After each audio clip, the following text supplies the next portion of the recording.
Le Seigneur soit avec vous. Et avec votre esprit. Bonne nouvelle de Jésus-Christ, selon saint Jean.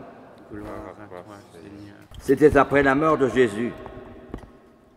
Le soir venu, en ce premier jour de la semaine, alors que les portes du lieu où se trouvaient les disciples étaient verrouillées par crainte des Juifs, Jésus vint, et il était là au milieu d'eux.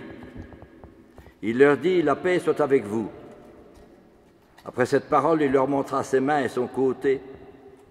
Les disciples furent remplis de joie en voyant le Seigneur.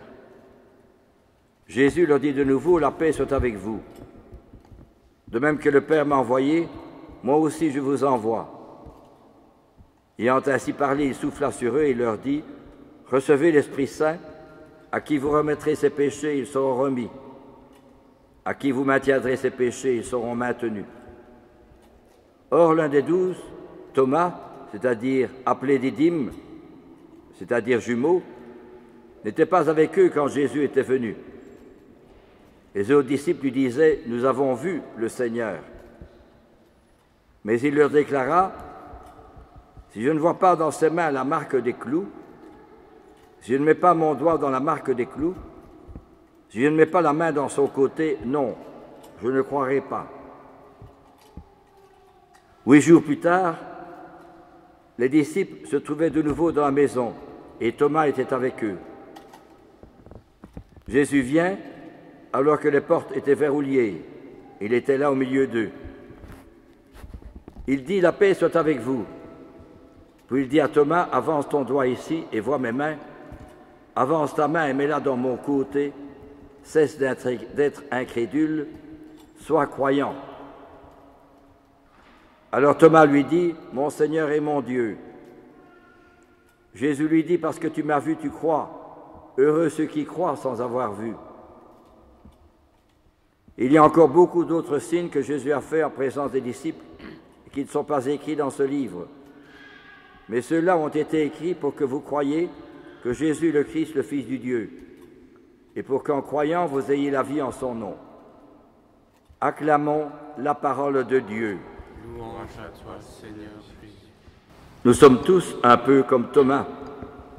Si je ne vois pas dans ses mains la marque des clous, si je ne mets pas mon doigt dans la marque des clous, si je ne mets pas la main dans son côté, non, je ne croirai pas. Quels sont les signes aujourd'hui de la présence du Seigneur dans notre vie, dans le monde tel que nous le connaissons?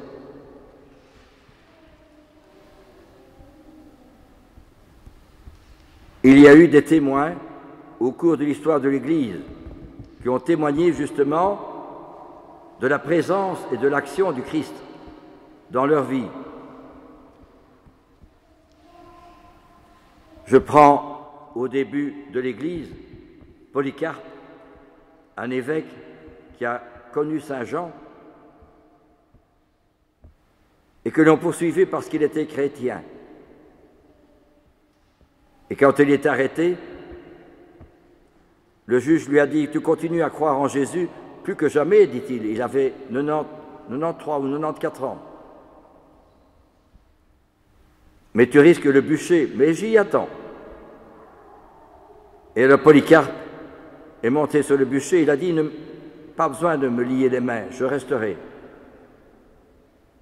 Et on a vu alors, comme une voûte tout autour du corps de Polycarpe, de saint Polycarpe qui est un évêque de Smyrne. Et il y avait comme un parfum. Les chrétiens ont été frappés, étonnés, admiratifs devant la mort et le martyre de saint Polycarpe. Un autre témoin de la résurrection du Christ, celui-là dont j'ai déjà parlé, Maximilien, qui était dans le camp d'Auschwitz et qui a pris volontairement la place d'un autre pour mourir volontairement de faim et de soif. Ou bien, il y a 4-5 ans, en 2018, le 29 mars 2018, en France, cet officier supérieur de la gendarmerie qui a pris la place d'une dame qui était en otage par un terroriste qui lui a donné ses armes et qui est mort à la place de cette dame, Arnaud Beltrame. Ce sont des exemples qui nous montrent que si eux ont fait cela, ce n'est pas par orgueil ou par amour-propre ou pour passer dans les journaux ou pour être bien vus. Certainement pas, parce que nous sommes tous enfermés par l'orgueil, l'égoïsme, l'amour-propre, qui sont liés au péché originel, tous. Mais justement, qu'est-ce qui les poussait à donner leur vie? Eh bien, c'est le Christ. Pourquoi? Parce qu'ils ont cru dans la puissance de la prière. Aujourd'hui, nous sommes dans un monde matérialiste. On prie à partir de moi. Mais l'effet et la réalité de la prière, c'est que dans la prière, le Christ me transforme. Un phénomène d'osmose. Je deviens un autre Christ.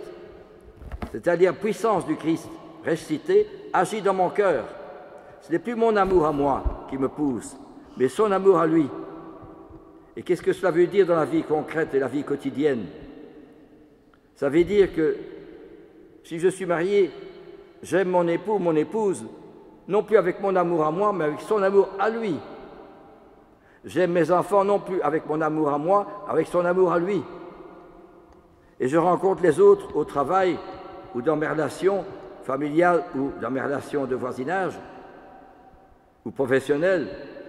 Je ne rencontre plus les autres avec mon amour à moi, ma façon de voir, mes sentiments, mes raisonnements, mais avec son amour à lui.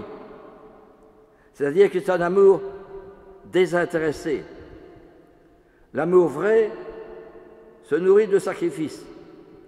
Et plus l'âme se refuse de satisfaction naturelle, plus sa tendresse devient forte et désintéressée, dit la petite Thérèse de Lisieux. Eh bien, c'est un amour qui vient de lui et non pas de moi. C'est ce même amour qui a poussé le père Kolb à prendre la place d'un autre, ou au père Polycarpe de mourir sur le bûcher. Eh bien, c'est cet amour-là qui fait en sorte que tous ceux que je rencontre, ou chaque personne que je rencontre, ce n'est plus avec mon amour à moi, mes idées, mes sentiments, mes raisonnements, parce qu'il est intéressant, il a de l'argent, il a une belle voiture, il a une belle profession, mais j'y vais avec désintéressement. Et la première qualité de l'amour, c'est le sacrifice pour l'autre. Plus je vais vers l'autre, je me prive pour lui, mais lui ne le sait pas. Mais Dieu le sait, ça suffit. Et cela veut dire justement cet amour qui vient du Christ, qui me pousse à vivre dans un amour don de soi, générosité, de sacrifice, de prière. Ils ne le savent pas, ils ne le savent pas. Et pourtant c'est cela la réalité de la résurrection du Christ. Si j'ai pu accueillir des milliers de jeunes pendant tant d'années, ce n'est pas parce que de ma force ou de ma vertu, mais uniquement à cause de Jésus dans l'Eucharistie. C'est lui qui nous pousse toujours à être attentifs à chacun et à chacune. Eh bien voilà ce que veut nous dire cette belle fête de la miséricorde. Aujourd'hui, c'est le pape Jean-Paul II, Saint Jean-Paul II, qui a souhaité que ce dimanche soit dimanche de la divine miséricorde.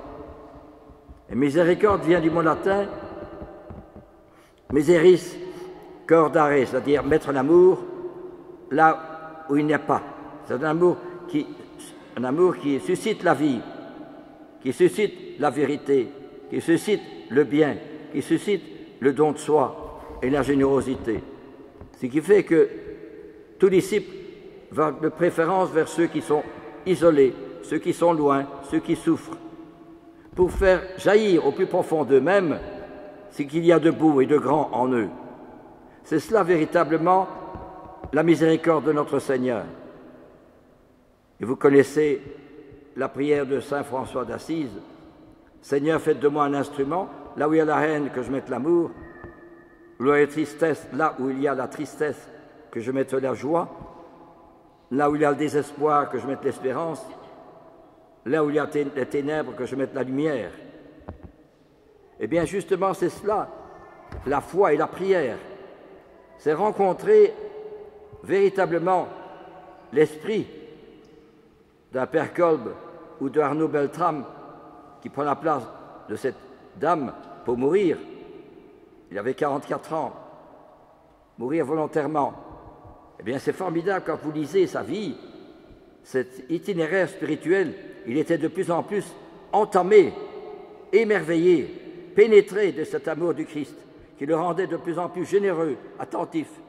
Quand il était officier supérieur, eh bien, il était attentif à ces hommes qui dépendaient de lui, à chacun. Il les encourageait dans leurs difficultés, dans leurs problèmes, de vie conjugale, de l'éducation de leurs enfants. Toujours avec un beau sourire, toujours sans critiquer, sans s'opposer. Il a eu un rayonnement extraordinaire, Arnaud Beltrame. Et plusieurs unités de la gendarmerie portent son nom encore aujourd'hui, pour dire qu'il est vraiment un exemple pour tous les officiers et tous les gendarmes en France. Eh bien, puissions-nous redécouvrir cette réalité de l'amour du Christ qui rayonne son amour plus que jamais aujourd'hui, dans la mesure où nous croyons dans la prière. La prière, ce n'est pas seulement dire des mots, la prière, c'est rencontrer quelqu'un à travers le silence et la solitude, quelqu'un qui va me transformer, qui va faire de moi un autre Christ. Non pas que je le possède, mais je le reçois d'abord et surtout à cause de mon humilité, de ma petitesse du cœur. Alors le Seigneur va s'empresser de irradier mon cœur du feu de son amour. Que le Christ habite dans vos cœurs, dit saint Paul, afin que vous compreniez avec tous les saints quelle est la largeur, la hauteur, la profondeur et l'amour du Christ qui surpasse toute connaissance, afin que vous soyez remplis de toute la plénitude de Dieu. Voilà ce que vient nous dire la parole de Dieu de ce dimanche. Béni soit Dieu, le Père de notre Seigneur Jésus-Christ, dans sa grande miséricorde, il nous a fait renaître pour une vivante espérance. Et la première lecture, les Actes des Apôtres, chacun était attentif aux autres, surtout à ceux qui sont petits, qui sont pauvres, et tout le monde partageait avec les autres. Ça, c'est la vraie foi, c'est-à-dire ils étaient portés non pas un amour égoïste, mais un amour qui vient non pas de soi, mais qui vient du Christ. Pas de plus grand amour que donner sa vie pour ceux qu'on aime, comme saint Polycarpe qui allait mourir sur le bûcher, ou bien Arnaud Beltrame qui prend la place d'un autre, ou bien le Père Kolb qui prend la place d'un autre pour mourir de faim et de soif. Dans chacun, c'est toujours le Christ qui agit et qui continue à donner sa vie. Voilà ce que signifie Pâques. Passage de la mort à la vie, passage de l'égoïsme au don de soi.